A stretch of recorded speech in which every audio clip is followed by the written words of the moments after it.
ഇറ്റലിയിൽ ഫ്ലോറൻസിൽ ധനികനും കുലീനരുമായ മാതാപിതാക്കന്മാരിൽ നിന്ന് വിശുദ്ധ ജോൺ ജനിച്ചു.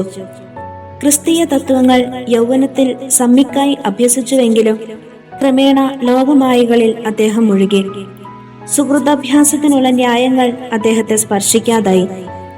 അങ്ങനെയിരിക്കുമ്പോഴാണ് തന്റെ ഏക സഹോദരൻ ഹ്യൂഗോയെ ഒരു നാട്ടുകാരൻ വധിച്ചത്.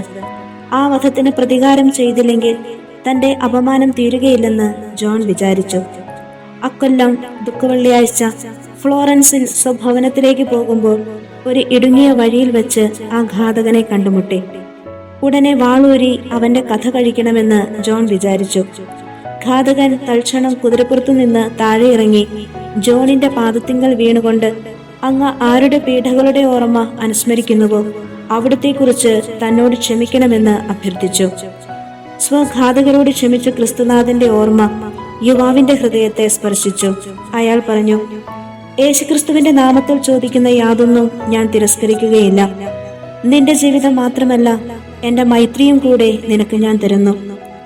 ദൈവം എന്റെ പാപം ക്ഷമിക്കാൻ നീ എനിക്ക് വേണ്ടി പ്രാർത്ഥിക്കുക.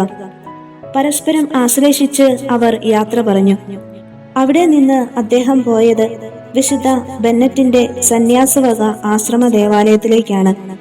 അവിടെ ജോൺ കുരിശുരൂപത്തിന്റെ മുമ്പിൽ മുട്ടുകുത്തി പ്രാർത്ഥിച്ചപ്പോൾ ക്രിസ്തു സ്നേഹ സൂചകമായി ശിരസ് നമിച്ചു. അനുതാപപൂർണനായ ജോൺ ആശ്രമത്തിൽ ചേരാൻ അനുവാദം ചോദിച്ചു.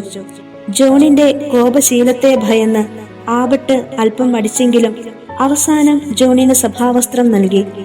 കോപിഷ്ഠനായി പിതാവ് ഓടിയെത്തിയെങ്കിലും ചരിത്രം മുഴുവൻ കേട്ടപ്പോൾ ക്ഷമിച്ചു.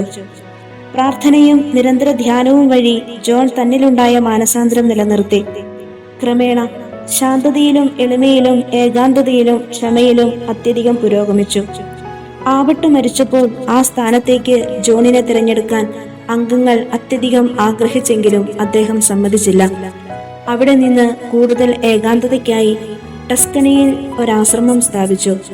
അതാണ് വലബ്രോസൻ സഭ. 1070 പുതിയ സഭ ചാരവസ്ത്രത്തോടെ പ്രത്യക്ഷപ്പെട്ടു. ആജീവനാന്ത മൗനവും കഠിനമായ ആവൃത്തിയും പുതിയ സഭയുടെ പ്രത്യേകതകളാണ്. എളിമയും ശാന്തതയും ഉയർന്ന തോതിൽ ഫാദർ ജോൺ അഭ്യസിച്ചിരുന്നുവെങ്കിലും കുറ്റക്കാരെ ശാസിക്കാൻ മറന്നിട്ടില്ല. 74-ാമത്തെ വയസ്സിൽ 1073 ജൂലൈ 12-ാം തീയതി ജോൺ ഗാൽബർട്ട് തന്റെ സ്വർഗീയ സമ്മാനത്തിനായി ഈ ലോകത്തോട് വിടവാങ്ങി. 12-ാം ശതാബ്ദത്തിന്റെ അവസാനമായപ്പോഴേക്കും പുതിയ സന്യാസ സഭയുടെ 60 മന്ദിരങ്ങളുമുണ്ടായി.